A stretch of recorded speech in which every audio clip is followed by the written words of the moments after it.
É com muita alegria que nós retornamos esta casa. Se nós olharmos para trás, faz parte do orçamento moral das criaturas já faz muitos séculos.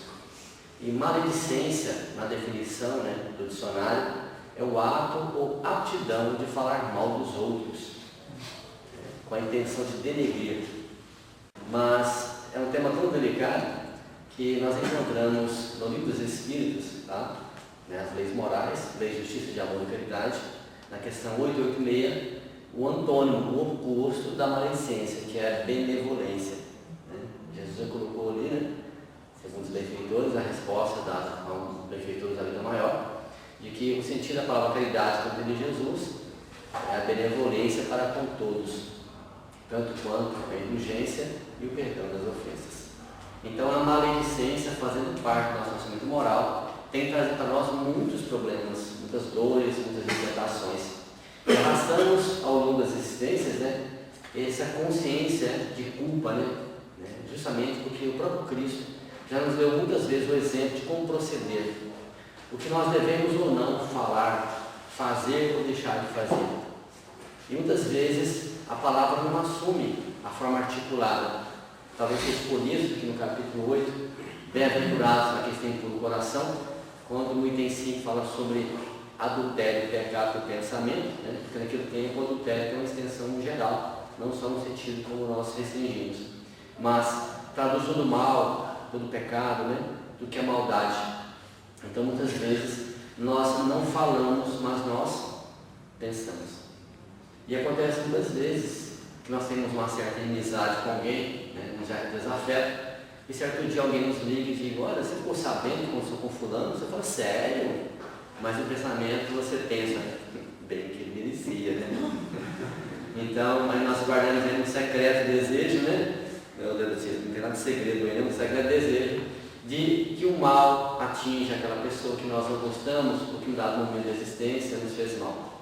Então pensemos bastante nessa questão, porque a maledicência ocupa um grande espaço no nosso coração, no nosso raciocínio, no nosso sentimento. Isso dificulta muitas vezes a própria ação dos benfeitores em nosso favor, já que a nossa proposta de renovação, de redenção, não está nos lábios, mas está no coração e nos braços, naquilo que nós estamos sentindo e naquilo que nós fazemos com muita frequência, com insistência. Eu vou pedir licença aos irmãos para que nós possamos ler alguns trechos de uma mensagem, para entendermos de que nem os apóstolos estiveram fora dessa dificuldade. Eles tinham muita dificuldade em relação a isso. Gostaria de lembrar de que a passagem que nós temos, perdoar não 7 vezes, mas 70 vezes, 7 vezes, nasceu justamente do momento em que Pedro, ao saber que Jesus estava em sua casa, em Cafarnaum, ele então se dirigiu ao seu encontro, mas tinha uma praça pequena na cidade, porque Cafarnaum é uma cidade muito pequenininha, tinha uns 300, 400 habitantes só. Então, ele viu um parente que ele estimava muito, a uma certa distância, e ele resolveu parar para cumprimentar o parente. E depois, então, ele ia encontrar o mestre. Então, o parente estava numa roda conversando. Quando ele chegou lá, o parente estava falando mal dele. Então, quando ele se apresentou junto ao Cristo, já contrariado, ele perguntou: tudo bem? Ele falou: bem, nada, mestre. Vi o teu encontro e fiz uma parábola no centro da cidade, na praça, para comentar o parente muito estimado meu. E quando cheguei lá, ele estava falando mal de mim. E Jesus disse: o que você fez? Ele falou: falei mal eu também. Eu não queria. Então, a maledicência não era fácil. Então, aí Jesus convida ele, porque o perdão faz parte do processo, de nos libertarmos dessa maledicência. Eu sei que é um livro que muitos irmãos conhecem, eu aprecio muito o irmão X. E nesse livro tem uma lição que chama Nas Palavras do Caminho, para compreendermos a extensão desse vício, dessa fraqueza que nós temos, mas conta para nós de que Tiago, o velho apóstolo, que permaneceu em Jerusalém, ele demandava para Betânia, na companhia de Matias. Matias foi o sucessor de Judas, no colégio apostólico, para dar continuidade às tarefas do cristianismo. E, num dado momento, foi lembrada a figura de Judas. Contemplando o pomar vizinho, Tiago comentou em resposta às observações do companheiro: este sítio lembra o horto em que o mestre foi traído. E ali então ele faz um comentário que Jesus gostava muito, no crepúsculo, no anoitecer, de ministrar a eles as lições em torno do Evangelho.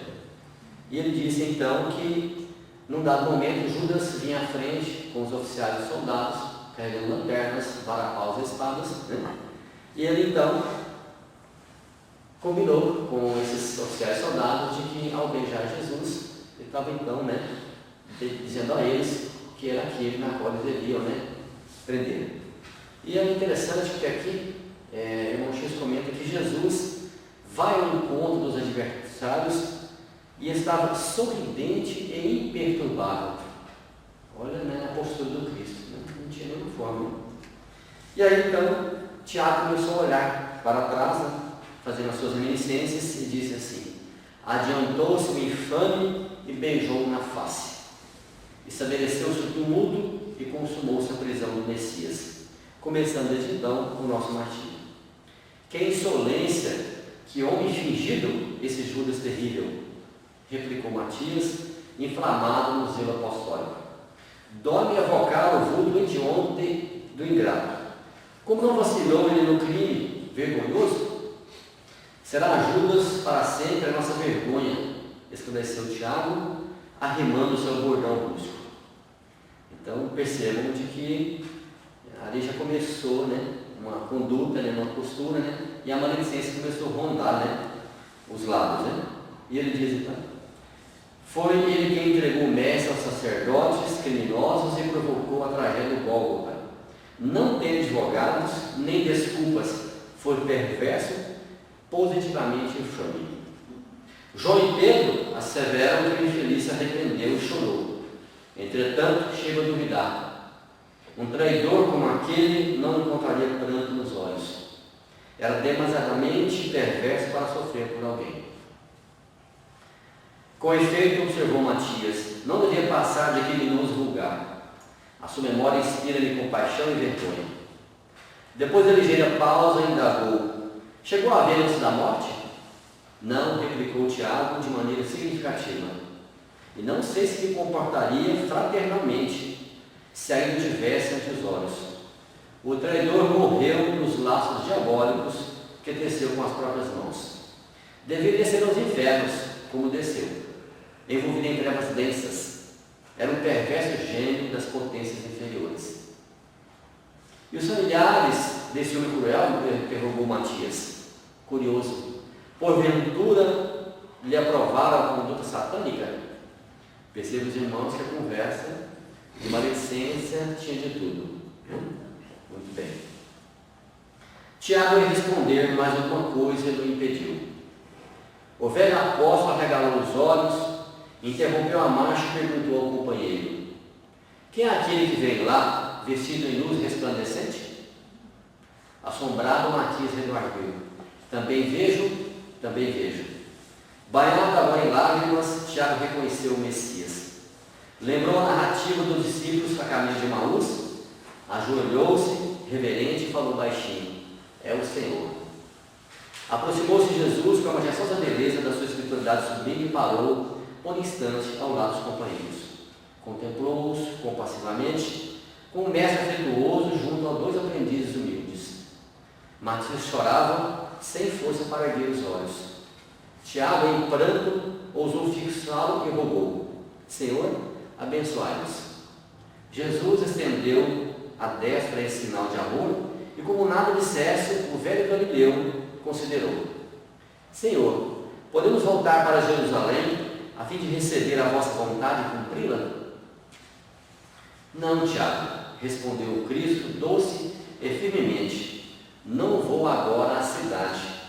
Sigo em missão de auxílio a vidas. E sem acrescentar coisa alguma, continuou a excursão solitário e sublime silêncio.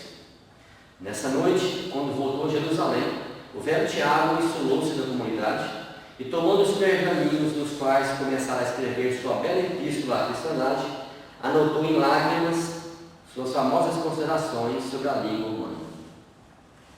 Difícil, hein? Então, nós temos aqui, nessa passagem, a lição 35, de que eles assumiram ali uma postura, uma conversação menos sadia, menos edificante. Então, até hoje, quantas pessoas ainda falam de Judas, né? quando lembramos que nós mesmos assumimos essa postura com muita frequência, que traímos o Mestre em nossos princípios, em nossos ideais que nós abraçamos, né? E que dizemos ser espíritas cristãos constantemente. Porque ora somos Pedro, ora somos Judas. Então ficamos transitando, ora negando, ora traindo, né? Tudo aquilo que nós já sabemos e ainda não fazemos. Mas Jesus dá a eles a lição. Quer dizer, ele que foi aquele que recebeu, entre aspas, a traição, todo o sofrimento, toda a dor, toda a zombaria, estava em auxílio ao amigo. Porque quando ele recebe Judas, ele pergunta a ele: o que queres, meu amigo? Ele não pergunta: o que você está fazendo aqui, traidor? Como você faz isso comigo? Né? Não, a sua postura foi de alguém diante do inimigo, entre aspas, né? Que estava equivocado. Ele foi muito infeliz. E ele sofreu tanto com a sua dor, porque ele tinha uma outra perspectiva do que ia acontecer com Cristo, que ele retorna, joga as moedas e fala: não é bem isso que nós conversamos, não é bem isso que nós acertamos. E eles dizem para ele: bom, isso é contigo, né? Nós já temos o que nós queríamos. E aí então, o remorso, a dor é tão grande que ele não suportou. Porque quando nós traímos alguém da nossa confiança, do nosso afeto, nós nos sentimos muito mal. Imagina ele ter convivido com Cristo na intimidade 3 anos, partilhado daqueles momentos mais íntimos com Cristo e com o colégio apostólico. Então, Jesus dá uma lição muito importante, de que naquela hora, né, eles deviam rever os seus valores. Quando ele faz a epístola, ele então vai escrever nas suas epístolas uma mensagem para esse livro. Lição 170, chama A Língua. Tiago, capítulo 3, versículo 6, a língua também é um fogo. E olha, meus irmãos, a língua pesa quase nada, mas poucos conseguem segurá-la. E não é fácil. Quantas visitas, e Emmanuel fala para nós, quantas guerras começaram através do verbo, né, que inflamou, incendiou. Basta pensarmos a história recente, né, da Segunda Guerra Mundial, o que o verbo é capaz de fazer com a nação, né, e com a história, né, do nosso tempo. Né? Então, imaginemos de que é preciso educar o verbo. Né? Então, Emmanuel faz uma pergunta aqui no final dessa lição muito oportuna. No final do dia, nós deveríamos perguntar: será que hoje nós utilizamos a nossa língua como Jesus utilizou a dele? Porque, olha, meus irmãos, nós estamos, né, com muita frequência caindo, né, falindo, né, na questão do verbo, do falar. Muitas vezes é sempre para criticar, para censurar, apontar os defeitos, enxovalhar, denegrir, muito pouco para consolar, para edificar, para enobrecer. Então nós já temos o Cristo como guia e modelo e nos esquecemos. Nesse livro, todos conhecem também, Vinha de Luz, lição 179, Tiago, capítulo 4, versículo 10. Da boca procede bênção e maldição. E Emmanuel faz a frase final: da boca procede bênção e maldição para o caminho. Nós mesmos é que nos abençoamos, nós mesmos é que nos maldizemos. Então é preciso muito cuidado, porque aqui tem 10 coisas que ele coloca para nós que nós jamais vamos nos arrepender. Mas tem 10 coisas que, se nós falarmos, vai ser muito complicado para nós. Então os antigos dizem que falar é prata, calar é ouro. Né? Então a gente é dono só das palavras que nós não dissemos, né? Porque depois que elas são faladas, elas têm destino certo. E aí nós ficamos pensando quantos problemas nós arrumamos para nós, criamos para nós próprios. Mas todo ditado é verdadeiro, né? Boca fechada, não entra mosquito. E outro dia, passando uma experiência, como diz o Donatismo, a gente tem que lembrar das coisas, né, que nós erramos. Eu pensei: para que eu fui abrir a boca? Para que eu fui falar? E muitas vezes é até difícil desfazer isso ao longo do tempo, porque vai se propagando e tem aquela história simbólica que conhecemos: quem conta um conto aumenta um ponto, e às vezes, né, quando você fala, o outro já vai falando. Então, quando chega lá na frente, imagina a situação está. Então, muitas vezes, nós que muitas vezes temos o hábito de dietas para emagrecer, poderíamos fazer uma dieta do silêncio, porque vai fazer muito bem para nós, para refletir. E aqui, nesse livro, eu te vi também, da aula de Emmanuel, do Chico, a lição 151, que tem esse título: A Maledicência. Então, aqui é Tiago, capítulo 4, versículo 11, ele nos diz, que eu considero a mais importante na sua epístola: meus irmãos, Não falei, irmãos, não faleis mal uns dos outros.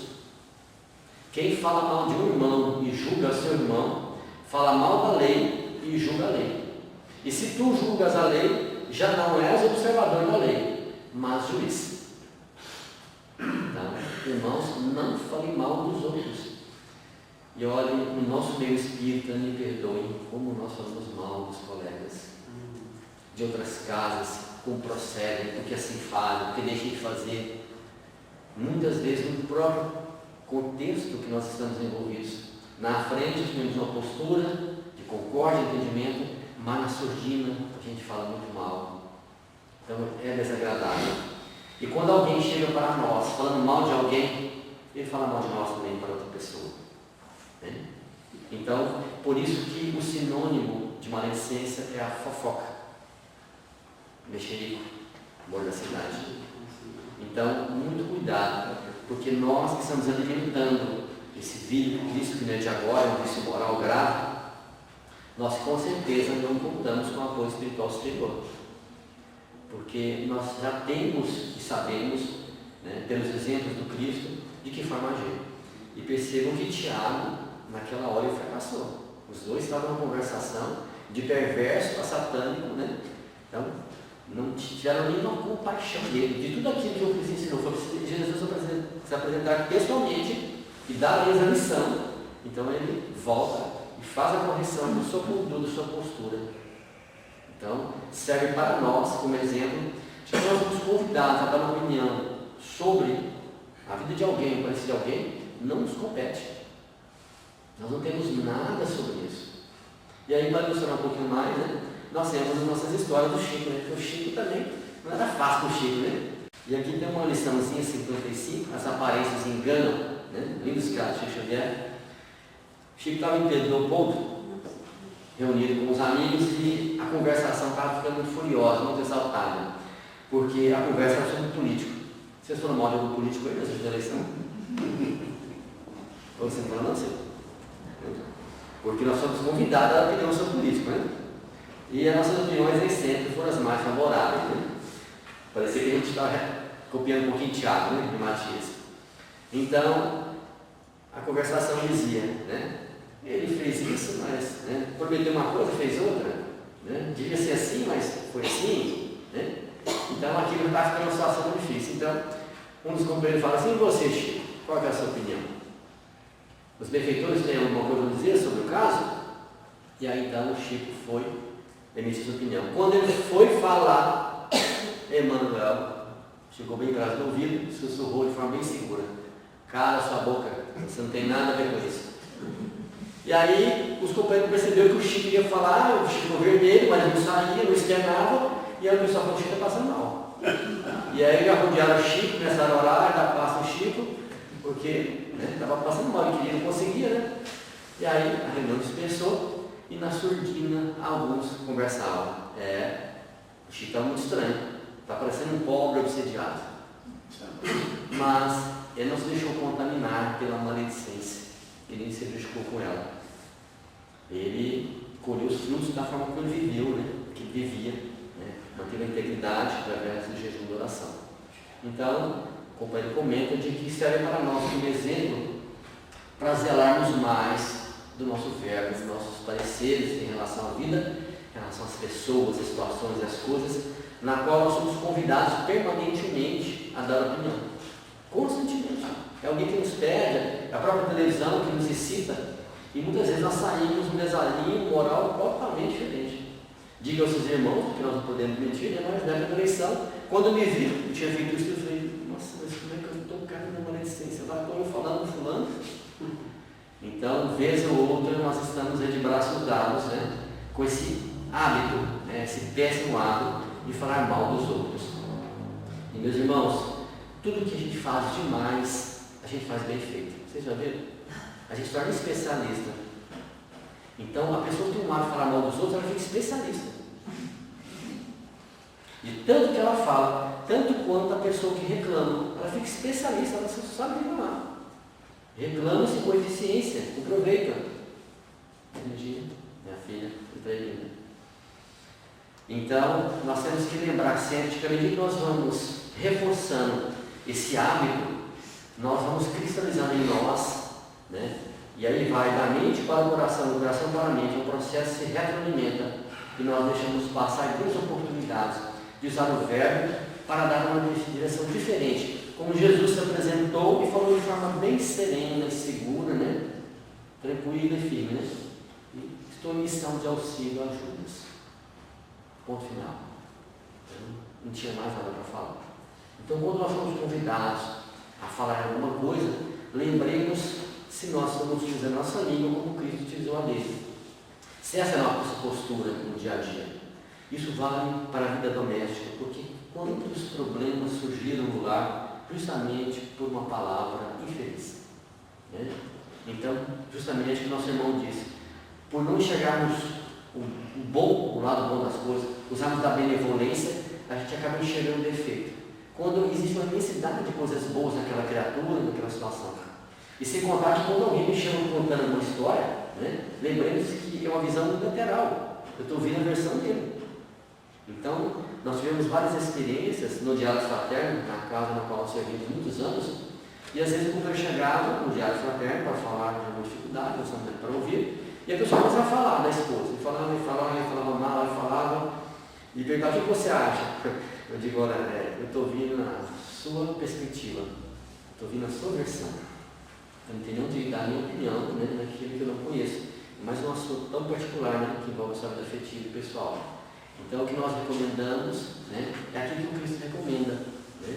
Uma dieta do silêncio, a compreensão, a tolerância um tanto mais, né? Procurar o diálogo fraterno, porque em tudo o diálogo é oportuno, mas aliar ao diálogo a caridade, a benevolência, o perdão, a indulgência, para que então ele seja carregado desses bons sentimentos, que traz paz, serenidade. Porque se nós queremos falar, temos também saber ouvir, o que é muito importante, e nós não temos esse hábito. Então é preciso que, para falar bem, temos também que ouvir bem, porque nossas decisões, elas são muito limitadas. Quanto mais somos limitados, mais a decisão é limitada. E nosso irmão citou a questão do estudo. Eu considero na casa espírita os departamentos de grande importância, mas eu tenho uma apreciação particular, um gosto particular pela biblioteca. Eu considero ali um tesouro inestimável. É muita informação, muita riqueza de conteúdo para deixarmos para depois a oportunidade do livro edificante, né? Em tempos em que nós dizemos que não temos tempo. Mas, meus irmãos, os irmãos gostam de série, né? Quem gosta de série? Vamos ler a série da Luiz, A Vida do Mundo Espiritual? Vamos reler de novo? Porque nós já lemos lá atrás, mas aproveitamos, né? Não está na Netflix, mas nós temos na biblioteca, edificantes, nobres, que nos enriquecem a mente, renova os sentimentos, pensamento, à nossa disposição. Da última vez que eu estive aqui, eu até brinco muito que os irmãos pensam assim: esse rapaz está fazendo matemática. Mas é que eu trabalho com a mocidade, a mocidade é uma galera bem difícil de lidar, porque eles não gostam muito de acordar cedo, né? De ler muito menos. Então a gente tem que fazer uns pontinhos com eles para que eles aprendam a administrar melhor o seu tempo. Isso vale para nós, porque uma semana tem 168 horas à nossa disposição. Contabilizada em minutos, 10.080 minutos. Multipliquemos por 4 no mês, por um ano, por 10 anos, por 20 anos, por 30, por 60 anos. E vamos perceber quanto tempo nós desperdiçamos. Justamente com coisas inúteis, vazias, fúteis, né? Talvez seja por isso que Jesus tem uma lição de Jesus no lar, né? Onde ele trabalha para nós o talismã divino, que é o tempo. Então, o tempo está à disposição para todos nós 24 horas, para qualquer um encarnado ou desencarnado, mas para nós em especial, que estamos dentro de uma casa espírita com tanta riqueza. Então, é preciso que nós venhamos a ter tempo para cuidar de nós, do autocuidado, porque dessa forma, ao conhecer, nós libertamos da ignorância, e conhecendo, nós agimos de forma mais segura, mais correta, mais acertada, e assim nós erramos com certeza bem menos.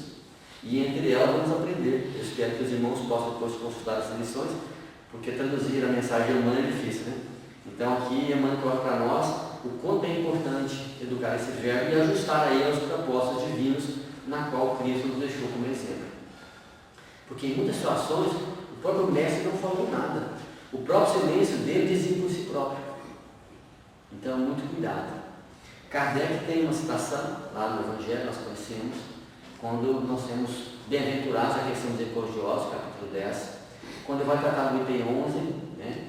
Aquele não julgueis para não ser julgados, aquele que não tiver pecado, que lhe atire a primeira pedra, que é a passagem da mulher adúltera.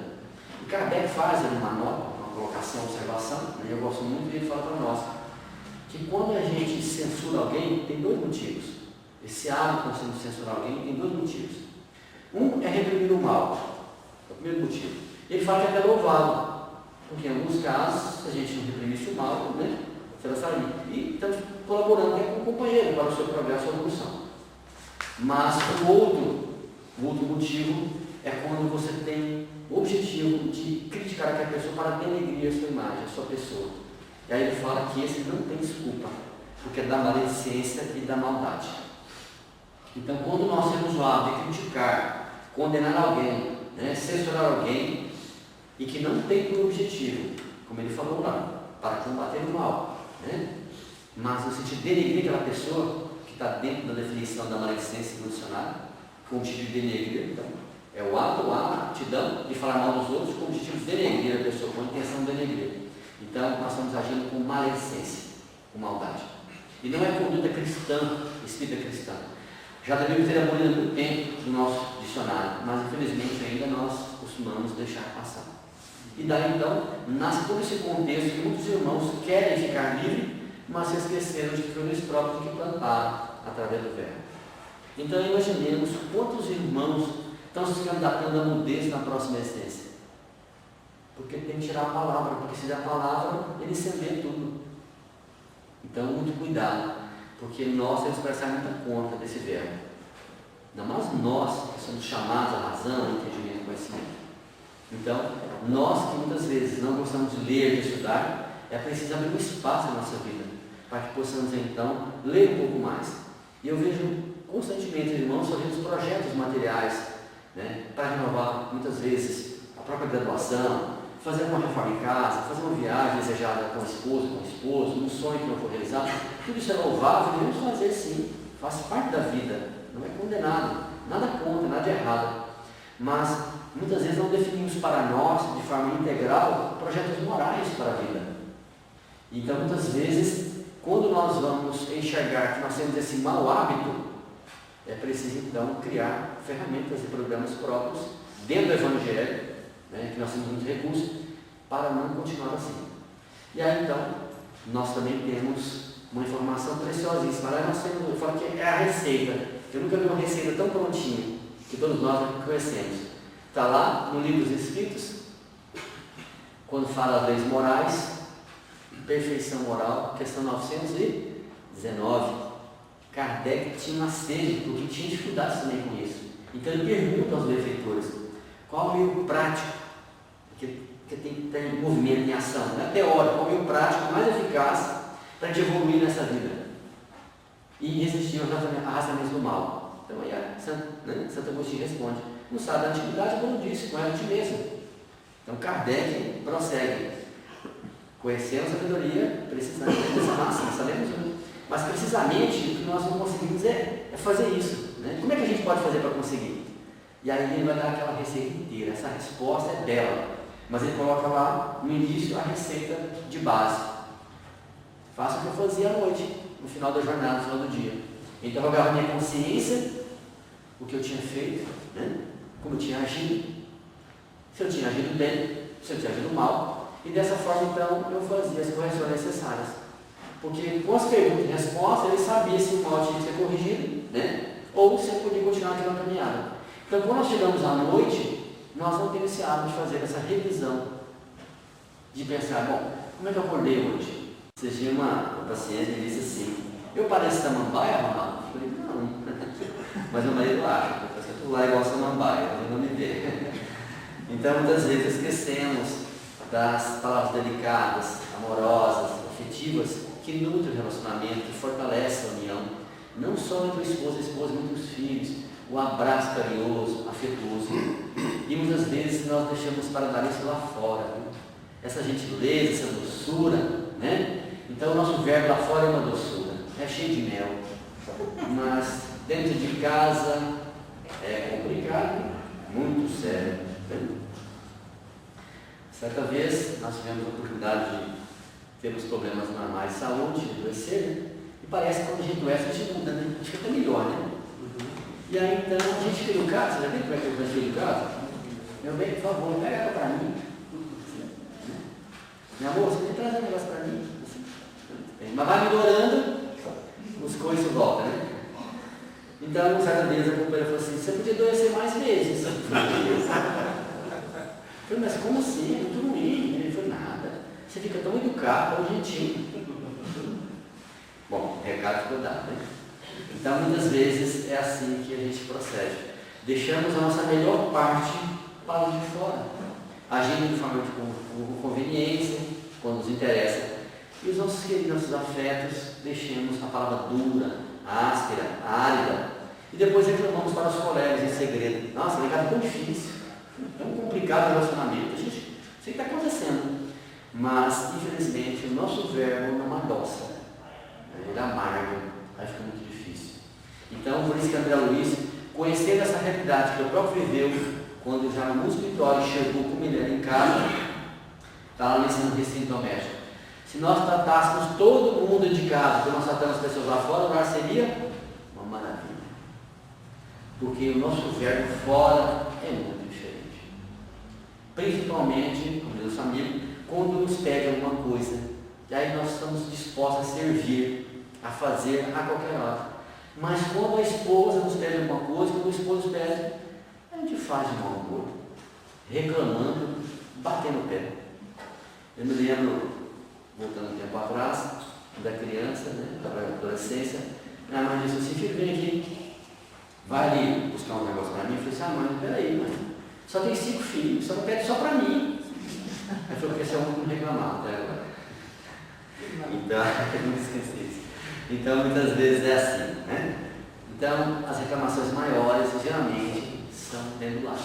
Porque ali nós não cumprimos com nossas obrigações cristãs, primeiramente. Deixamos para o de fora. Talvez seja por isso que nós já falamos certa vez aqui, que de fora nós somos muito bem conhecidos como gente boa. Porque como lá fora somos assim, nós estamos sendo como os nossos, e nem sempre. Nem sempre temos o tempo para ouvi-los, né? Nem sempre uma palavra amiga, uma mensagem de esperança, de consolo, momentos difíceis. Muitas vezes nos pedem favor e a gente não tem paciência nenhuma, né? Às vezes pedem, eu estou ocupado, depois eu faço. Então, muito cuidado, porque o tempo que nós temos para aprender, para servir, para amar, é agora, é o nosso tempo. Certa vez, Chico, no diálogo com Emmanuel, né, mais íntimo, perguntou, irmão, quando deixar essa vida, chegar na vida espiritual, qual é a primeira coisa que vão perguntar para mim de lá? E eu disse a ele, o que você cumpriu daquilo que você prometeu aqui? E geralmente de lá, meus irmãos, nós temos um verbo daqueles assim que convencem. Pode deixar ela vir comigo. Pode mandar todos eles. Eu vou dar conta. E eu prometo, eu falo, e aí eu conto com tanto de avalista, tanto de amigo que confia em nós. São os nossos tutores espirituais. Então de lá eu choro mesmo, eu exclamo, mas com o verbo inflamado eu digo, deixa eu voltar. Deixa ele vir comigo de novo, mais uma vez. E a lei providencia tudo pelas leis da reencarnação, nos coloca no mesmo contexto, com indumentário diferente, né? Às vezes um contexto social diferente, mas para aquelas almas que eu tenho necessidade para a minha redenção, para o meu crescimento e para a minha paz. E quando eu estou com eles, e aí, tem que poder por isso. Né? Me lembra muito uma lição do livro Mensageiros, a queda de Otávio. Uma lição bela, que no Espírito tinha 6 tutores, 6 compromissos, né? E ali então, ele deixa passar a grande oportunidade. E a nossa grande oportunidade no momento, porque nós falamos muito no Cristo, falamos muito em Jesus, mas será que realmente nós estamos comprometidos com o Cristo? Será que nós estamos realmente comprometidos com os seus postulados, com os seus ensinamentos? Ou só quando nos convém? Ou só quando nos interessa? Temos que nos perguntar. Talvez seja por isso que Emmanuel perguntou nessa lição, né? Ora a língua também é fogo, né? Será que estamos usando o nosso verbo como Jesus utilizou dele? Então, em alguns momentos, meus irmãos, nós temos que repensar. E aí eu me lembrei também do nosso lar, quando a Luiz começava a reclamar demais, e o Lisas dá água para ele, fala, põe na boca aí e fica aí, porque falava demais, né? Então muitas vezes é assim. Lógico que muitas vezes recebemos na casa espírita irmãos e irmãs que trazem uma necessidade muito grande de falar, né, de suas dores, dos seus problemas, das angústias, e nós estamos aqui para ouvi-los, com certeza. Mas para fazer as devidas correções, utilizando as palavras corretas, sempre dentro dos princípios do amor e do bem, sempre, para que essa criatura entenda de que não temos como nós resolver os nossos problemas sem usar o verbo com amor. Se observarmos os mecanismos educativos da natureza, todos eles vêm de forma instrutiva, sempre para corrigir aquilo que está errado. Se você tem a sombra, é a luz. Se você tem o ódio, é o amor. Sempre aquilo. Então, com o verbo, não é através da violência, da agressão, da rispidez, que vamos encontrar a medida certa para que nós possamos viver bem com as pessoas. E principalmente conosco mesmo. Porque todos nós falamos e decantamos para todo mundo aí. Olha, lei de causa e efeito, lei de ação e reação. Mas ela funciona para nós também. Então, à medida que eu propago o bem, eu recebo da vida o bem. Eu desejo o bem, eu também recebo o bem. Então, hoje nunca foi estudado tanto sobre a mente, sobre o pensamento. Aliás, um livro que os irmãos conhecem muito, eu gosto muito, é Pensamento e Vida, de Emmanuel. Como fala da mente, do pensamento, justamente porque na vida espiritual, nem sempre de lá nós trazemos a palavra articulada. O nosso lar tem esse momento oportuno, quando o Deus é convidado para participar daquele momento da oração, né? E ele começa devagar. E aí Elise diz a ele, olha, aqui você não pode ficar pensando nisso não. Ele fala, mas como é que sabe o que eu estou pensando? Porque a linguagem aqui é o pensamento. Então ele relata a dificuldade que ele teve no mundo espiritual de educar o pensamento. Porque aqui eu não sei o que os irmãos estão pensando, mas se tivesse espírito, eu saberia. Né? Tanto é que no filme, naquela hora que ele senta com ele, ele fala assim, adivinha, é que quer contar que está fazendo um livro, né? Então você imagina que lá, então, nem sempre de lá nós vamos utilizar a palavra articulada, a fonação que está na questão nossa aqui, né? Que envolve a fala. Mas é o pensamento. Então o pensamento é vida, ele dá movimento, imprime direção e vontade. Então muitas vezes nós desejamos uma vida melhor, né? Uma saúde melhor, eu digo muito isso. Mas quando alguém pergunta de nós, o que nós falamos de nós? Como é que você está, Zé Roberto? E aí o rosário começa. Ah, mas olha, eu passei isso, eu passei aquilo. Mas eu sou espírita, né, Roberto? Eu vou ter que ouvir com calma, né? Paciência, né? E eu ouço, ele fala, reclama, né? Muito bem. Mas, já disse certa vez aqui, que nem a desgraça o espírita gosta de perder. E aí o Zé Roberto, quando ele fala, e você, Ronaldo? Como está? Ele fala, ah, Zé Roberto, comigo foi muito pior. E aí o rosário vai longe. Porque geralmente nós não temos hora de falar bem de nós. E quando nós não falamos bem de nós, quem vai pensar bem de nós? Se ele falou para mim que está mal, eu encontro com o outro e falo, Zé Roberto está ruim, está legal não. No outro encontro com o Silvio e falo, Ronaldo, o Silvio está numa situação complicada, né? Olha, quando chegar lá, já desencarnou, já foi. Porque infelizmente quem fala de nós vai falar aquilo que nós falamos para ele. Dificilmente ele vai acolher essa informação de uma forma positiva. Mas podemos sim passar por situações difíceis na vida, como todos passam. Mas quando falarmos de nós mesmos, falemos de forma instrutiva, né? Utilizando daquilo que nós temos como valores. Passe alguns momentos, mas estou em oração, confiando na vontade divina, na proteção dos benfeitores espirituais, com as tuas orações. E tem uma forma diferente de falar de nós mesmos. E aí quando alguém diz, olha, o Roberto está passando uma fatiga, você vai saber que confiança, que força, que fé. Isso nos contagia, para que possamos então dar o exemplo para outras pessoas. Então usar palavras de baixo escalão, as palavras vulgares, que estão, parece que no modismo. Então nós temos uma frase, que é a frase da nossa mocidade, né? Do Lar Esperança. O bem é o bem, mesmo que ninguém faça. O mal é o mal, mesmo que todo mundo faça. Essa é a nossa frase da mocidade. Então nós temos que educar o nosso verbo e ainda dá tempo. Porque esse mau hábito será corrigido de uma certa forma cedo ou tarde. Mas por que deixar para depois? E deixar tantas complicações marcando a nossa existência? Já basta nós trazermos do nosso passado, das nossas heranças reencarnatórias, como diz Paulo apóstolo. Então, vamos usar esse verbo de forma diferente. Mas eu não sei o que falar. Eu não falo nada. Eu silencio. Porque Jesus, em algumas situações, também não falou nada. Eu não tinha nem o que falar, a minha ignorância de andar das criaturas. Então ele silenciou. Porque não falar também é a forma de nós nos educarmos também. E uma dieta que a gente fala muito, mas eu tenho aquela tentação, Kardec perguntou, né, que a gente evita o afastamento do mal, né? E essa tentação que parece que nos sopra, porque é um mau hábito, como nós falamos. Nós temos que criar um novo condicionamento, um novo padrão de falar, de pensar, de sentir. Isso não se faz hoje para a noite. Muitos irmãos acreditam que vão sair daqui como se fosse uma varinha mágica e amanhã eu estou falando mais nada. Não. Faz uns 2, 3 meses, eu tive uma situação em que eu estava falando mal de alguém, numa roda, porque quando forma uma roda, parece que o nome de alguém cai de paraquedas, né? Sempre. Né? E é uma coincidência, né? Sempre aquele nome que a gente tem uma certa animosidade. E ele passou, depois eu fiquei com aquilo, eu falei, puxa vida, mas como é que eu fui me deixar levar pela situação? No outro dado momento, encontrei com a mesma galera, a mesma turma de novo, e aí começou o nome de novo. Eu falei, pessoal, vamos mudar um pouquinho de assunto? Aí um falou assim, pô, mas espera aí, da outra vez você está falando mal dele, poxa? Eu falei, mas hoje não. Hoje não.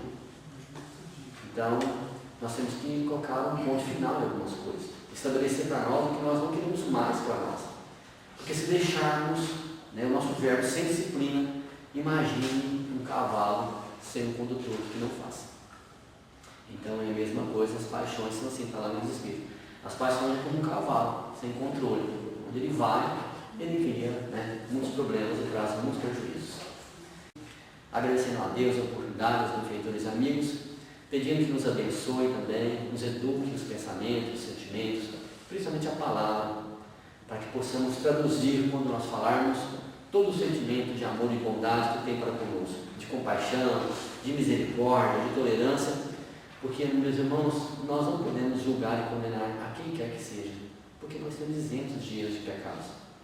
Então, antes de orarmos para alguém, para as faltas, né, daquilo que infeliz criatura teve, nós também tivemos muitos, vamos ter ainda.